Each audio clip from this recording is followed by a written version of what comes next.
We are here in the West Roxbury section of Boston. You're looking at a little promotional flyer or a poster encouraging people to join the National Guard, and the poster is attached to a lamppost on Center Street. And if I were to ask the question, what is wrong with this poster or picture, most people would say nothing whatsoever is wrong with it. You have a very aggressive recruiter who is encouraging people, young people particularly, to join the National Guard. Has a lot of good benefits, education, etc., discipline, all kinds of good things. So no problem whatsoever. In fact, they probably would encourage their young children or young adult family members to participate. A so-called progressive, would not like it because the National Guard promotes militarism, and we should be promoting social justice and fighting global warming, and we should probably have these young people involved in that, not learning the skills of warfare. If you were to ask your typical neoconservative, so-called neoconservative, they would say this is great because we need as many trained people to fight in all of these undeclared wars around the world so we can advance democracy. So they would like it. However, if you were to ask a constitutionalist, someone like Edwin Vieira, constitutional expert scholar, or someone like Dan McGonigal, they would say there's plenty wrong with it. First, they would say that it was not established in 1636. The National Guard has no connection to the militia. Militia was established in 1636, not the National Guard. And you see the picture in the back of a man with a musket, and then you see people in the front of the picture, more modern day. Well, if there was a true militia in West Roxbury or Boston, you wouldn't have to spend much time recruiting because you would know where to go. It would be a neighbor, probably someone a block away. It wouldn't be somebody 30 or 40 or 50 miles away.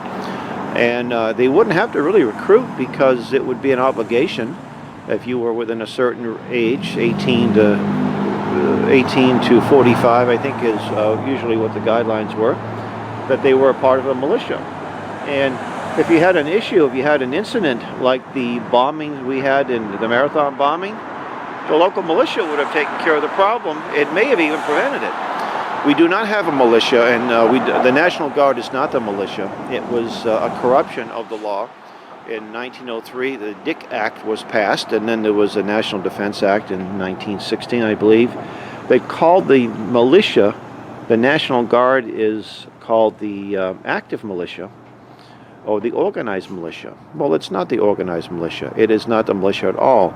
The militia's mission is strictly in the state itself, or when called out in times of service by the president, but never to be sent all over the world to fight in these UN undeclared wars.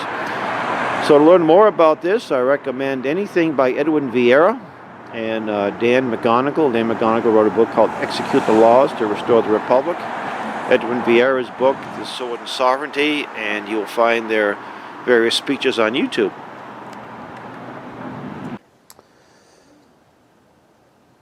Just about a block or so from the Center Street lamppost where we saw the poster, and encouraging people to look into the National Guard, the Massachusetts National Guard, I found a batch of these postcards strewn on the ground.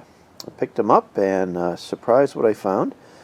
The cover of the postcard, the front of the postcard, money for college. Attend any state college or university free. Call or text Sergeant Lily Darling. And there's a number and a text. And then on the inside, or the inside of the postcard, on the back, it tells you all the great benefits: free tuition, job training, etc., etc. Now, this is more proof that the National Guard cannot be the militia, since the militia, if you under the laws of the militia, if you were within a certain age, you would automatically be a member of the militia. You'd have an obligation. There'd be they wouldn't be offering you necessarily free college and all kinds of great benefits. It would be your duty as a citizen to serve, and you would be trained locally. You wouldn't have to call a recruiter. They wouldn't be needing to spend lots and lots of money trying to get people to join. And I imagine they're having trouble because in the last 15 or 20 years, many of the National Guardsmen have been shipped to the Middle East, and for unlimited amounts of time. A lot of these folks didn't sign up for that. They wanted free college, maybe some opportunities, and some patriotic motivations, no question. But again, the National Guard is not the militia. The militia is something totally different, although most good people think that's the case.